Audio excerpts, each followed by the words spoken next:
Olá, meus amigos, professor Alisson Barros, professor de Física aqui da ULB, e estamos dando continuidade ao nosso curso de Física. Já fizemos 4 questões e agora iremos fazer mais 2 questões. E eu falei para vocês, abençoados, desde o começo, eu falei, as leis de Newton, elas não vão cair, assim, eu não acho que elas vão cair, eu tenho certeza absoluta que elas vão cair. Elas sempre vão cair. Vou repetir, sempre vão cair. Sempre, professor, sempre. Ah, professor, mas sempre. Por quê? Porque as leis de Newton, elas estão dentro de um conjunto de teoria que dá base a toda a física que a gente conhece hoje. Então ela vai cair na sua prova. Nós já fizemos uma questão sobre inércia, nós já fizemos uma questão sobre, que é a primeira lei, nós já fizemos uma questão sobre a terceira lei, e nós vamos fazer uma questão sobre a segunda lei. Então nós fizemos uma questão sobre cada lei. É capaz que em cada Enem tem pelo menos 2 questões falando sobre leis de Newton. Então se tem um conteúdo abençoado que você tem que abraçar com seu coração, sua alma, seu espírito, seu corpo, esse conteúdo se chama leis de Newton. Então engula aquilo lá, coma de verdade, entenda. Entenda esse conteúdo, porque ele é a base para todo o seu conhecimento físico. Então faça isso, pelo amor de Deus, que aí você vai ter esse feeling e você vai conseguir desenvolver muitas questões de maneira mais fácil, tá? Leis de Newton, eu te amo, né? Vamos lá, então. Questão 5. Colisão, vamos lá, 2017, recente, hein? Em uma colisão frontal entre 2 automóveis, a força que o cinto de segurança exerce sobre o tórax e abdômen, tá aqui o cinto aqui, do motorista pode causar lesões graves nos órgãos internos. Claro, a pressão no tórax e no abdômen pode lesionar, romper um órgão, descolar um baço, fazer uma ruptura no intestino, até no próprio pulmão ou no fígado também, tá? Depende da intensidade dessa força, tá? Pensando na segurança do seu produto, um fabricante de automóveis realizou testes em 5 modelos diferentes de cinto. Então como é que ele fez esses testes, né? Os testes simularam uma colisão de 0,30 segundos, então é padronizado. Sempre 0,3 segundos, 0,30 segundos, tá? De duração. E os bonecos que representavam os ocupantes foram equipados com acelerômetro. Ou seja, ele colocou um monte de acelerômetro. O que diabo é acelerômetro, professor? É um aparelho que vai detectar a sua variação de velocidade. Ou seja, eu estou aqui a 100 km por hora, do nada eu bato. Em que tempo eu desacelero? 0,3 segundos. Para sair de 100 km por hora para 0. Certo? O seu corpo, ele vai sofrer uma ação muito grande. Por quê? Porque você vai parar bruscamente, só que você tem várias cavidades no seu corpo. O que vai acontecer com o seu cérebro? Primeira lei de Newton, o que ele vai fazer?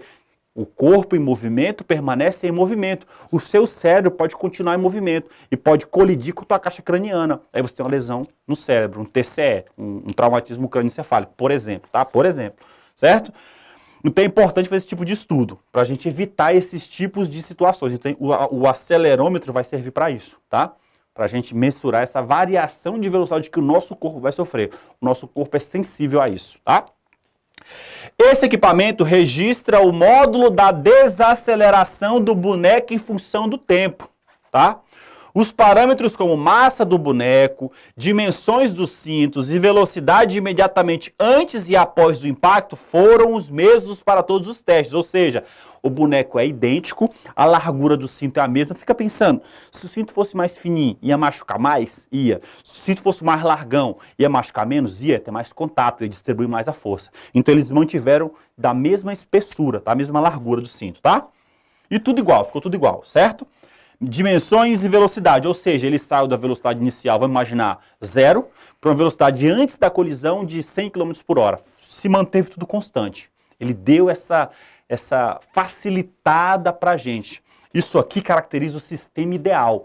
Ele deixou todo mundo igual, na mesma situação e tirou todas as variáveis que poderiam atrapalhar a interpretação do fenômeno. Deixou fácil para a gente interpretar, beleza? Então se atentem a isso. Ele não coloca a informação à toa, tá? O resultado final obtido está no gráfico de aceleração por tempo. Opa! Gráfico, o Enem odeia gráfico, né? De aceleração por tempo. Já fica esperto, gráfico é uma ferramenta violentíssima da física e da matemática, tá? Por quê? Porque ela consegue agregar numa imagem muitas informações. Então entenda isso, tá? Vamos lá? Tá aqui o nosso gráfico, certo? O nosso gráfico de aceleração no eixo Y e tempo no eixo X. A colisão foi de 0,30 segundos, ó. Então, por exemplo, nesse primeiro caso aqui é o cinto 1, cinto 2, cinto 3, cinto 4, cinto 5. Ó, 1, 2, 3, 4 e 5. Tá na ordem certinho pra gente. Facilitando a nossa vida, entendeu? Ele quer que você interprete. Tá facilitando tudo, certo? Então aqui, ó, no primeiro ponto, o carro estava acelerando, mesma velocidade inicial, colidiu, chegou a uma aceleração de quase 160 metros por segundo ao quadrado e desacelerou na metade do tempo. Então foi uma pancada muito rápida e uma aceleração muito alta. O segundo cinto, o carro colidiu, passou um tempo, começou a desacelerar, não foi muito alta a desaceleração, por volta de 50 metros por segundo ao quadrado, que é uma coisa gigantesca, mas eu estou falando comparado com os outros gráficos, tá? E suavemente ele, ó, durante toda a colisão até o final, ele distribuiu a desaceleração. Então ele foi mais suave, já vai pegando. No terceiro caso, terceiro cinto, esse pontilhadinho, ó, houve a colisão e a desaceleração foi intensa num curto intervalo de tempo, ó. Intensa, chegou a quase 200 metros por segundo ao quadrado, muita coisa, tá? O terceiro cinto foi mais suave também, ó. Ele foi desacelerando, chegou a por volta de 80, 90 e desacelerou até 0,3 segundos. Então, ao longo de toda a colisão, ele conseguiu desacelerar até bem, né? E o quinto cinto, houve a colisão e lá no final da colisão, entre 0,20 e 0,30 segundos, ele deu um pico de desaceleração gigantesco, ó, mais de 160 metros por segundo ao quadrado. Então aqui eu tenho os picos de aceleração no tempo. Lembra que eu disse a vocês, ó, o cinto serve para quê? Serve para conter essa desaceleração muito brusca. Então, conter significa o quê? Ele aplica uma força no seu peito e no seu tórax, e no seu abdômen, não é isso? Tá dirigindo lá, de vez em quando você faz assim, você sente a pressão ou a força exercida naquela área, né, que é a força de frenagem. Se houver uma colisão, isso vai acontecer também, entendeu a ideia? Então, o que está acontecendo aqui? Nós temos a força de frenagem devido a essa desaceleração que vai causar esses danos no seu corpo, certinho? Então o que a gente está relacionando aqui? A gente está relacionando força e aceleração. Força e aceleração. Força e aceleração. Segunda lei de Newton. Isso, abençoado, ó. Força resultante é igual a massa vezes a aceleração ou a desaceleração, certo? A massa do boneco não continua a mesma? Continua a mesma.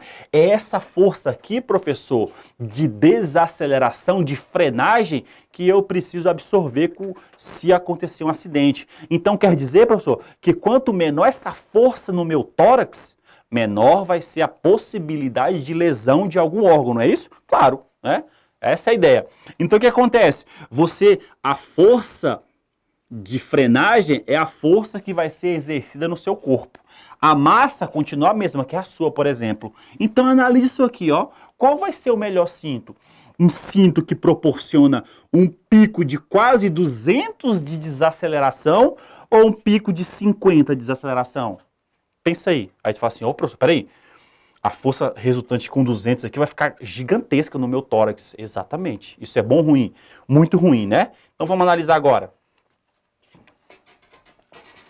Então nós temos a segunda lei, força resultante é massa vezes a aceleração. No caso é uma força de frenagem. A massa continua constante. Então essa massa aqui é constante e a aceleração aqui, ó, vai ser uma, na verdade, desaceleração, porque nós já lemos, já tínhamos lido no enunciado. Então vão ser 5 forças de desaceleração.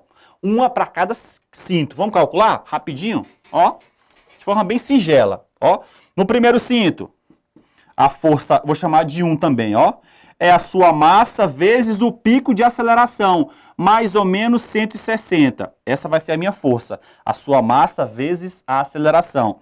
A força F2 do segundo cinto, tá aqui o segundo cinto, ó, esse. Máximo aqui de 50. Massa vezes 50. A força F3, está aqui, ó, esse cinto aqui, ó, quase 200, massa vezes 200. A força F4, esse cinto aqui, ó, toda a linha toda escura, máximo de quase 80. E a última força aqui, ó, é aproximadamente 160, tá ali, ó. Então, essas forças de F1 a F5 é a força de frenagem que o seu tórax vai sentir. Então, você quer sentir uma força muito grande ou uma força muito pequena? Força muito pequena, professor, a menor possível. Por quê? Porque essa força vai garantir a menor lesão possível, porque um arranhão você vai ter, não tem jeito, mas não vai morrer. Entendeu a ideia? Então, aqui, ó, 160 vezes sua massa, 50 vezes sua massa, 200 vezes sua massa, 80 e 160 vezes sua massa. Qual a menor força de frenagem sobre o seu tórax? Claro que vai ser a força do cinto 2, essa força aqui, ó, devido a essa aceleração. Então, claro, professor, que o modelo de cinto que oferece o menor risco de lesão é esse cinto B aqui, ó, porque esse cinto que vai garantir uma menor força de frenagem e uma menor pressão sobre o meu tórax e abdômen. Essa é a ideia, entendeu? Física aplicada, é isso que o Enem quer, certinho? Vamos para a última? Questão 6. Essa questão é muito bacana. Vamos lá, ó. Um pêndulo de Newton pode ser constituído por 5 pêndulos idênticos. 2014, hein, o Enem? Em um mesmo suporte, tá aqui, ó. A gente vai fazer a questão e vai tirar a prova real aqui na Vera, tá? Deixa até aqui no cantinho. O pêndulo de Newton pode ser constituído por 5 pêndulos idênticos suspensos em um mesmo suporte. Em um dado instante, as esferas de 3 pêndulos são deslocadas. Eu peguei as 3 esferas, coloquei aqui, as outras 2 ficaram paradas. Fui soltei. O que vai acontecer? Uma colisão, certo? Vai transferir movimento a partir da colisão. As esferas de 3 pêndulos são deslocadas para a esquerda e eu solto. Ela vai colidir com essas 2, tá? E liberadas, deslocando-se para a direita e colidindo elasticamente. Isso é importante, ó. Colidindo elasticamente. A gente vai entender isso aqui já já. Com as outras 2 esferas que inicialmente estavam paradas. Então essas aqui, ó, estavam em repouso, tá? E essas aqui estavam com velocidade. E houve transferência de movimento. Vamos entender aqui. Ele quer saber o que nessa questão? Ele quer saber o seguinte: o movimento dos pêndulos após a primeira colisão. Então a gente tem duas situações. Movi as 3 bolinhas, soltei. Ela colidiu. Após a primeira colisão vai acontecer o quê? Eu tinha 3 bolinhas, aqui 2. O que vai acontecer? Não sei, né? Vamos ver, ó. Ele diz o seguinte: o movimento dos pêndulos após a primeira colisão está representado em letra A, quando as 3 bolinhas baterem nas 2, as 2 vão se deslocar e a bolinha do meio vai ficar parada. Pode ser isso? Eu não sei, né? Letra B, quando ele soltou, 3 bolinhas subiram e 3 bolinhas foram para a direita e 2 bolinhas foram para a esquerda. Pode ser essa? Não sei. Né? A letra C, quando ele soltou, 3 bolinhas foram e 2 ficaram. Foi 3, ficou 2. Entendeu a ideia? Foi 3 de início, aqui ó, foram 3, bateu, 3 foram para a direita e 2 ficaram. Vamos ver? Não sei, pode ser essa também. Aqui, quando ele soltou as 3 bolinhas, essas 3 bolinhas bateram nas 2 bolinhas e só as 2 bolinhas subiram, foram para frente, para a direita, tá? E a última situação, as 3 bolinhas bateram, aqui ó, as 3 bolinhas bateram, só essa bolinha foi para a direita e as 4 ficaram, igual tá aqui. Qual é a resposta? A forma mais fácil era só eu pegar o meu pêndulo aqui e mostrar para vocês o que vai acontecer. Só que aí já não é física aplicada, né? É física aqui na prática mesmo, né? É empiricamente. Aqui a gente vai aplicar física na teoria. Vamos ver? E no final a gente vai conferir na prática. Colisão elástica, esse conceito aqui de colisão elástica. O que é uma colisão elástica? A colisão elástica ela tem 2 características fundamentais. A conservação da quantidade de movimento, nós vimos isso. A quantidade de movimento inicial é igual à quantidade de movimento final. Ou seja, a massa vezes a velocidade inicial é igual a massa vezes a velocidade final de todo o sistema de partículas. No caso, nós temos 5 partículas, tá? Com a mesma massa. Ele disse. E conservação da energia. A energia cinética inicial é igual à energia cinética final. Ou seja, a massa vezes a velocidade inicial quadrado por 2 é igual a massa vezes a velocidade final ao quadrado por 2. Na próxima aula nós vamos explorar mais esse conceito, tá? Aqui é uma inovação que eu estou trazendo para vocês, porque não tinha jeito, tinha que ser trazido, tá? E já vai se acostumando. Então aqui eu tenho uma colisão elástica. Vamos abordar o problema? Vamos abordar primeiro por aproximação. Vamos lá, vamos pensar o seguinte. Professor, quando eu soltar essas 3 bolinhas, elas vão bater nas outras bolinhas, pode acontecer qualquer coisa. Não sei o que vai acontecer. Não sei se 3 vão, se 2 ficam, se 4 vão e 1 fica, não sei. Mas eu sei que a outra vai sair com uma velocidade aproximadamente igual à velocidade inicial das 3 primeiras. Assim, ó, eu tinha uma velocidade inicial aqui, depois que ela colidir, essas bolinhas que saírem, pode ser 2, 3, 4, elas vão sair com a velocidade V aproximadamente igual. A gente pode pensar nisso, não concorda comigo?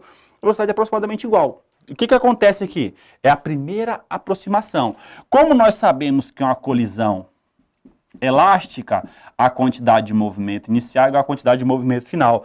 A quantidade de movimento inicial é a quantidade de movimento de cada partícula. Quantas tem aqui? 3. 3 iguais, mesma massa. Ele falou, tá? Ó. Aqui, ó. Um pêndulo de Newton pode ser constituído por 5 pêndulos idênticos, suspensos no mesmo suporte. Em unidade distante, as esferas de 3 pêndulos são deslocadas para a esquerda. Idênticos, são idênticos, têm a mesma massa, tá? Ó, deixa. Então aqui, ó, quantas massas tem aqui? 1, 2, 3. Então a quantidade de movimento inicial, 3 massas vezes a velocidade inicial do meu sistema, que é V0. Tudo isso vai ser igual à quantidade de movimento final, que é após a colisão. Antes da colisão, após a colisão. Quantidade de movimento final. Quantas bolinhas vão ter após a colisão? Eu não sei. Você sabe? Não. Então você coloca o quê? X. Ah, professor, então vai ter X bolinhas. E cada bolinha que vai ter tem massa o quê? M. Então é X vezes M. Se tiver uma bolinha, 1 vezes M. Se tiver 2 bolinhas, 2 vezes M. Se tiver 3 bolinhas, 3 vezes M. Se tiver 4 bolinhas, 4 vezes M. Entendeu a ideia? Vezes a velocidade final que esse sistema atingiu. Ele colidiu e tem a velocidade final, certo? Como nós admitimos que as velocidades são praticamente iguais, professor, e no momento da colisão, a gente pode fazer o seguinte, ó.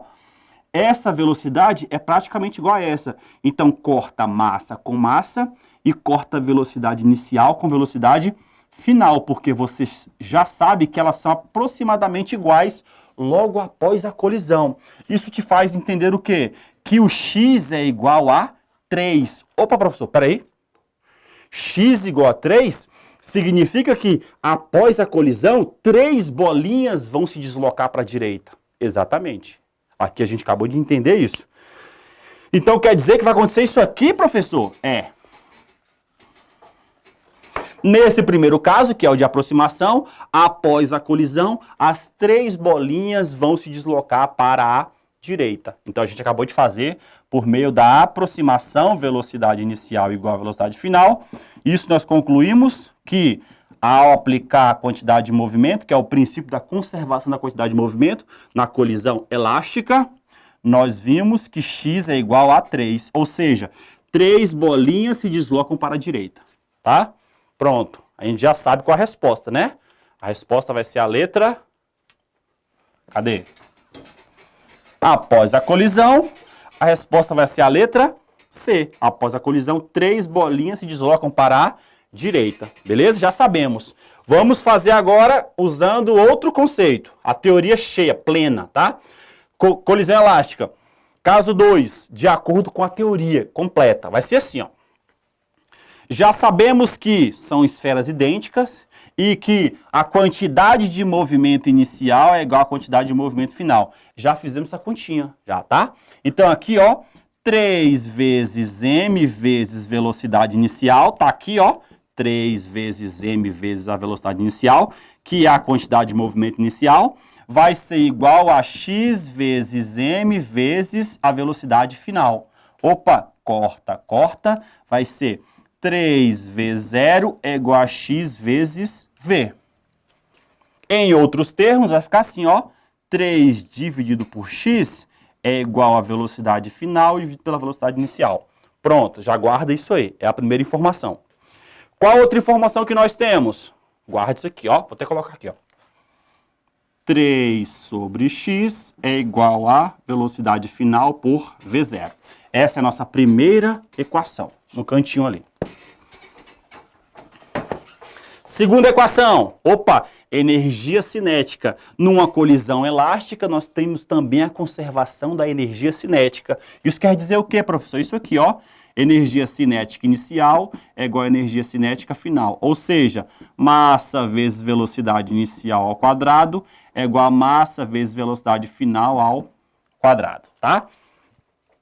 Aqui, vamos analisar, ó, energia cinética inicial. 3 vezes m, que é a massa inicial do meu sistema, vezes a velocidade inicial ao quadrado. Viu? Velocidade final. Energia final. Não sei quantas bolinhas são, então é x vezes m vezes a velocidade final ao quadrado por 2. Igual a essas duas coisas, vai ficar assim, ó. 3m v0 ao quadrado sobre 2 é igual a xm vezes v ao quadrado sobre 2. Corto o m com m, 2 com 2, tá? Vai ficar o que aqui, ó? Vou passar o x dividindo e o v0 ao quadrado dividindo também. Vai ficar assim, ó. Cadê? Aqui, ó.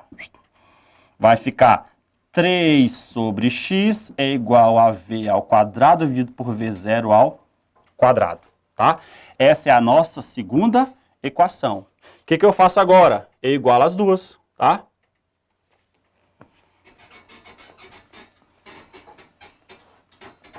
Vai ficar assim, ó. Na nossa primeira equação, ó. 3 sobre x é igual a v sobre v0. E a nossa segunda equação, conservação da quantidade de movimento, conservação da energia cinética, total, tá? 3 sobre x é v ao quadrado sobre v0 ao quadrado. Eita, professor, são iguais, né? Então eu posso fazer isso aqui, ó. v sobre v0, que é igual a 3 sobre x, é igual a v ao quadrado sobre v0 ao quadrado. Certo? O que eu faço? Posso eliminar esse cidadão aqui, ó. Por quê? Porque nós temos que v sobre v0 é v ao quadrado sobre v0 ao quadrado. Passa para os lados, vai ficar assim, ó. v ao quadrado. Vai ficar assim, ó. Cadê? Passo esse para cá e esse para cá, ó. Passo esse para cá e passo esse para cá. v ao quadrado sobre v é v0 ao quadrado sobre v0. Corta, corta, corta, corta. Opa, chegamos na mesma conclusão. Qual a conclusão? V é exatamente igual a V0. Lembra que nós aproximamos isso lá no passado? Aqui é exatamente igual. Ou seja, vai ficar assim, ó. Se V é exatamente igual a V0, isso aqui, ó, na equação 1, 3 sobre x igual a V sobre V0.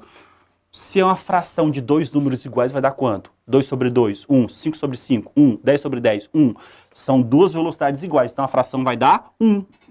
Isso implica dizer que 3 é igual a x, porque o x está dividindo, passa para lá, multiplicando. E multiplicar por quanto? Por 1. Opa, então também chego na mesma conclusão, professor. São 3 bolinhas. Tá aqui, ó. Usando a teoria cheia e a por aproximação, a gente chega na mesma resposta, tá? Que é o quê?